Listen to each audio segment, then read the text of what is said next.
mais l'eau dans certains endroits est devenue tout simplement ocre. Aujourd'hui, madame, vous avez fait la démonstration qu'il y a moyen de faire un programme que les gens peuvent comprendre, améliorer et critiquer. Par exemple, de la gare centrale à l'aéroport de Djili, c'est 28 km. Alstom France nous propose de nous faire un métro rapide à double voie à moins de 300 millions de dollars. Mais quand on voit des projets qui ont englouti des millions et des millions de dollars, nous aurions résolu déjà ce problème des gens qui partent à pied et qui reviennent à pied, puisque là il s'agira d'un train rapide, propre, et chaque train, puisqu'il est prévu 5, chaque train va transporter 1500 personnes par jour. C'est extraordinaire. Quand nous regardons les domaines que vous avez soulignés qui nous intéressent tous de l'agriculture, nous nous posons la question de savoir, bon, les minéraux, on dit que c'est devenu une malédiction, je n'y crois pas. C'est mal géré tout simplement. Avec le nouveau ministre, je crois qu'il y aura de la révolution. Mais est-ce que la terre est devenue aussi une malédiction pour les Congolais?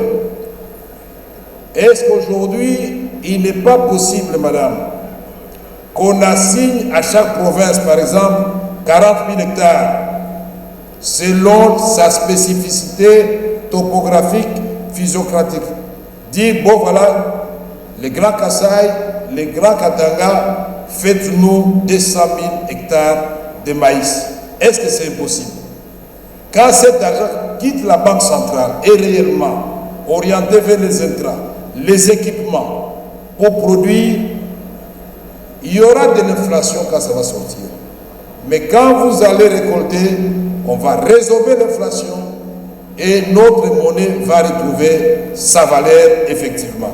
C'est le secret du Brésil, madame. Faisons-le chez nous. Mais pour cela, il faut donner des exonérations. Les matériels agricoles, les intrants agricoles, au lieu de donner des exonérations aux amis et aux voitures de luxe. Donc tout cela est faisable. Moi, je pense que, à ce qui concerne l'Assemblée nationale, la collaboration, elle est acquise. Elle est acquise à 1000%. Mais seulement, nous allons continuer avec la RTNC 3, mais nous allons faire comme par le passé, quand mon mandat fut écourté à l'époque, mais grâce à Dieu, je reviens, on avait déjà démarré la chaîne parlementaire. Pour la petite histoire, cette chaîne avait été nationalisée et était devenue RTNC 2 ou RTNC 3. Mais nous allons encore refaire la chaîne parlementaire de façon à ce que les éminents députés ici, comme des pays, des vieilles démocraties, puissent passer 3 fois par semaine, discuter, donner de la matière, répondre aux questions de la population, parler de la guerre à l'Est, avec force, vigueur, conviction et argument à l'appui. Nous n'allons pas laisser cette tâche au gouvernement seulement. Avec notre chaîne parlementaire, les ministres membres du gouvernement, ministre de l'Agriculture sera invité. Au lieu d'attendre la motion ici, on lui pose des questions et il répond. Pourquoi il n'y a pas de semences améliorées dans tel coin? Il va répondre. Son collègue du développement rural, qui est un monsieur qui retrouve son domaine, même s'il a brillé par ailleurs au niveau de l'enseignement supérieur, Inga. Nous devons aller plus loin, puisque Inga c'est 44 000 MW. Ayons un peu plus d'ambition pour qu'effectivement le Congo soit le poumon, le moteur du décollage, du développement de l'Afrique.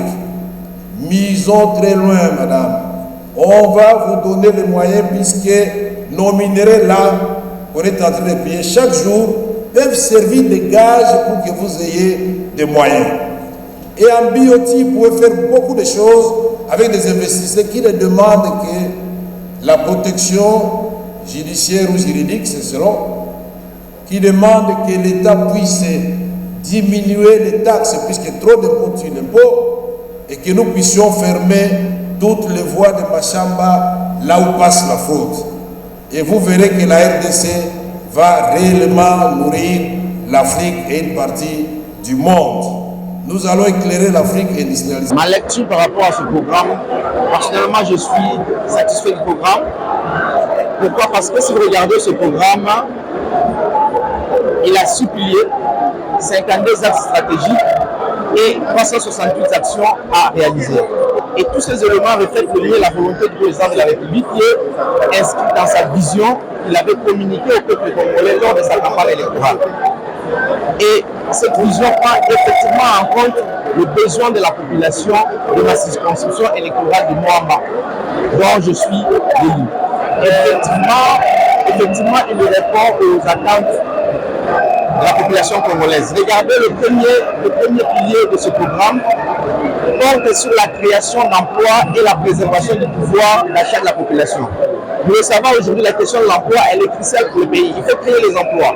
Qui ne demande pas l'emploi aujourd'hui en RDC? Jeunes viennent, nous demandons l'emploi. Qui ne réclame pas aujourd'hui le taux de change? Jeunes, vieux, maman, nous réclamons le taux de change. Or, ce programme prévoit déjà des actions pour résoudre cette question. Vous voyez? Bref, ce programme prend effectivement en charge ou tient compte des besoins de la population congolaise que nous représentons. Le programme pour la Première ministre, ils ont fait service sur l'espoir. Et vous le voyez que la pilier de la bonne que l'action ou la cagne et de permettre et répondre à besoins de la population. C'est-à-dire besoin aujourd'hui. Ça là, besoin de la pouvoir d'achat, besoin d'insécurité, besoin de défense, il y a besoin de services et l'administration publique déjà pour rendre la population congolaise. Donc le programme pour les autres soit en charge et lui qui est le programme pour les autres programmes, il y a espoir pour la population congolaise. Vous venez de le dire tantôt, moi je suis un élu de la province, Sidi Bangui, le territoire de Kounou. Madame la Première ministre a tout parlé, son programme est là. Mais comme toujours, moi j'aime dire que nous voulons palper du doigt avec les réalités, le contraire. On peut vous parler ici, mais s'il n'y a pas de retombées dans ma province de Sidi Bangui, ça va servir à rien. Donc, l'honorable est celui-là qui amène ici le désidérata de sa base. Et aujourd'hui, ma province de Sidi Bangui, c'est une province à vocation agricole. Nous avons besoin de quelque chose de capital. C'est quoi? C'est la route, les routes de descente agricole. C'est la construction de forages pour que la population de Sidi Bangui puisse au moins prendre de l'eau potable. À chaque fois, les gens sont opérés, etc. parce qu'il y a des amis, des consorts.